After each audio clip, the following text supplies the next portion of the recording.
So here are some questions for you. Are you tense? Right? Do you have struggle in your life with your kids, with your adult kids, your younger kids, with your spouse, with your parents, with your siblings, with your family, with your colleagues, coworkers, friends, community, in the world? Do you have tension? Do you have struggle? Are you living in discomfort? Good. That's not what you hear from Madison Avenue. It's not what you hear oftentimes in the medical world. It's not what you hear in our culture, in our society. We somehow have come to believe that the tension, the struggle, even the suffering is abnormal. It's something to be gotten rid of, gotten over, medicated away. That is not the place and the purpose of struggle and tension. If you're feeling it, if you're dealing with it, I will tell you once again, good, great, wonderful. Why? Because it means you are alive. I'm Baruch Halevi, also known as B. I am co-founder of Soul Centered. Soul Centered is a spiritual center for meaning, purpose, and healing for anybody in the afternoon of life. Afternoon of life is the second half of life, whether you're in there or not. It's a different time of life where we have different rules, different goals, or at least we should. Carl Jung said, what worked in the morning doesn't work in the afternoon of life. It definitely won't lead to meaning and purpose and healing. And that's what I do. I guide people to find that in the afternoon of life. And this is an important shift, a paradigm shift. Getting over this idea that struggle, that the discomfort, that even the suffering is something to be gotten rid of, or certainly something that makes you less than, makes you weak for having to deal with it, not having gotten rid of it, returned to the same issue over and over again. What's wrong with me, B? Some of my clients will say it over and over again. Why do we keep having the same conversation? Why can't I move on and get over it? I don't care what it is, from the profound grief after the loss of a loved one to the seemingly trivial, I pulled during the commercials to the refrigerator to open and stare in it, and I'm not even hungry.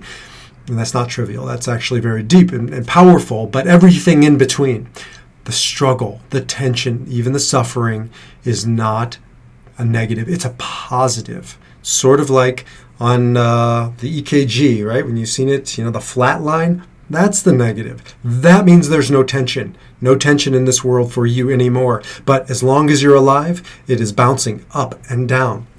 We've been duped. We've been told that that's not only acceptable, it's not only normal, it's not something to strive towards. I will argue differently. And I draw this wisdom from my teacher, Dr. Viktor Frankl, author of Man's Search for Meaning, father of logotherapy, meaning centered psychotherapy. I'm a logotherapist. And what Dr. Frankl says is the following: what man actually needs is not a tensionless state, but rather the striving and struggling for a worthwhile goal, a freely chosen task.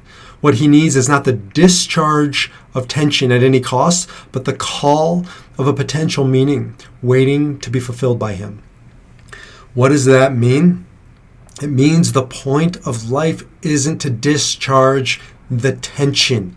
It's to learn how to hold the tension, to go into the tension, the struggle, even the suffering, and explore it, to understand it, to see where it's coming from and what it has to offer me. And it has something to offer us. It always does. I deal with this guiding people with anxiety.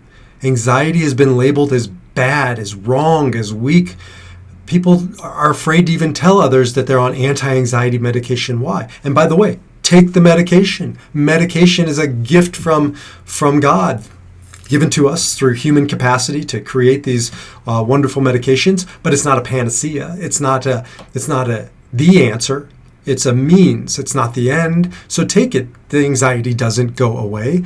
It gives you a running start if you need to kind of bring down some of the noise to get to a level playing field, but you still have anxiety and you still got to deal with it.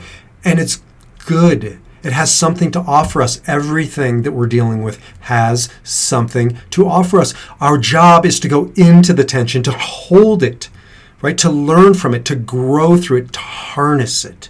Harness that anxiety, harness that grief. I work with people all day around grief. And we are taught that grief is bad. Grief is a gift. It is an energy of love. It's still the call of love, the suffering that our loved one's physical presence isn't there, but the call to go inwards and to work through the struggle and the tension and to harness this energy and do something with it. And that's Dr. Frankl's point. We have to move towards something greater, whether it's through the anxiety, the struggle in a marriage or with your children or your parents or at work or out in the world, society, so many struggles right now.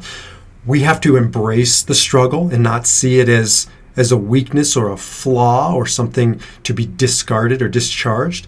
We have to move towards it consciously, mindfully, when it presents itself to us. So easy and so often to push away the grief. How many people have I guided who have pushed off the grief because they wanted it to go away, but it didn't go away. It goes underground. It gets more complicated. It gets more destructive.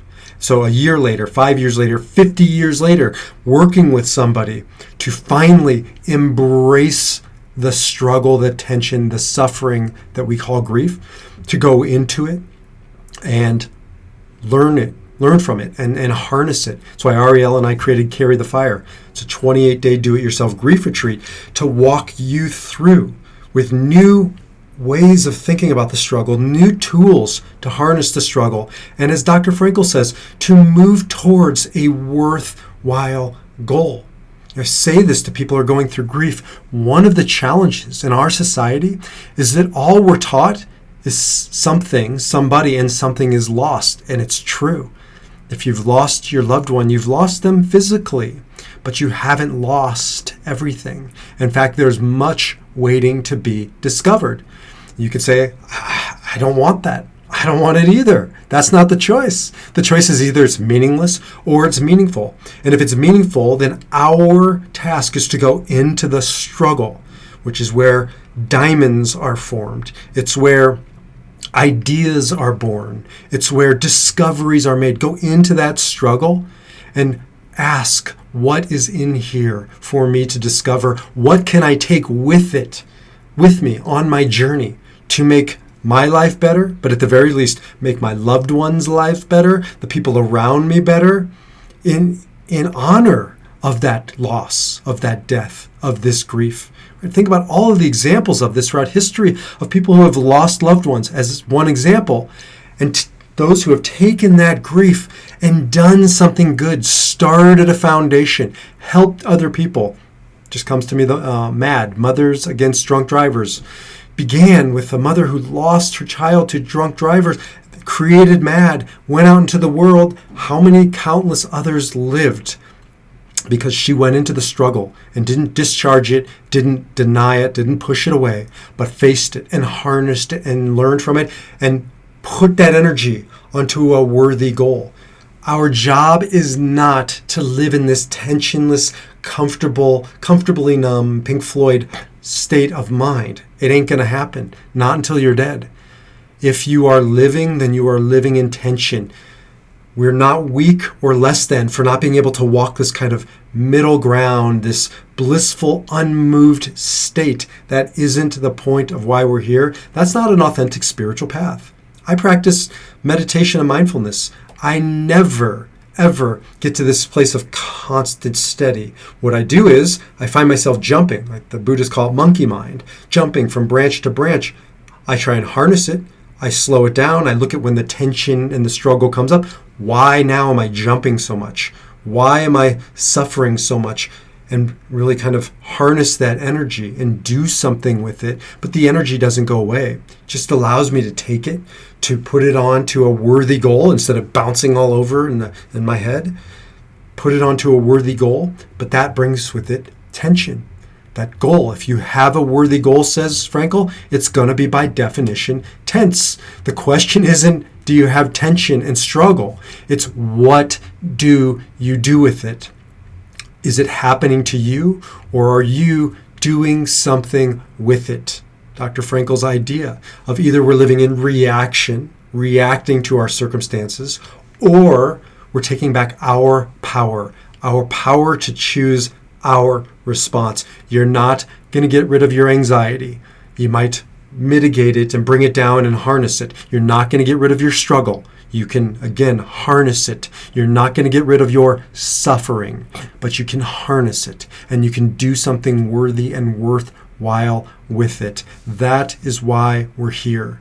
So whatever you're grappling with, whatever you're dealing with, if it's bringing you struggle and suffering, of course, my heart goes out to you, and nobody should live in a perennial state of overwhelming anxiety or any emotion, negative, dark emotion, or certainly suffering. You should not take up permanent residence in that space. It should not be static. This is who I am. This is where I live. This is my life. But it should be fluid of I am, however, moving forward with it.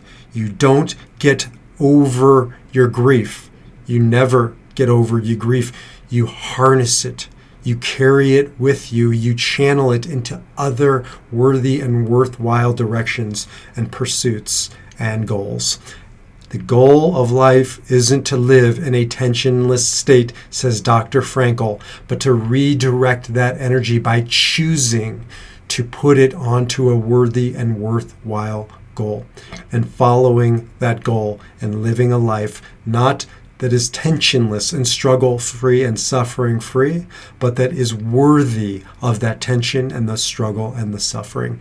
Again, Baruch Levi B, soul-centered. You can get more at mysoulcenter.org. You can check out Choose Your Own Way, which is a program I have of do-it-yourself, of facing the tension and moving through it, and Carry the Fire, which is Ariel, is my program specifically for grief. Until next time, shalom, salam, namaste.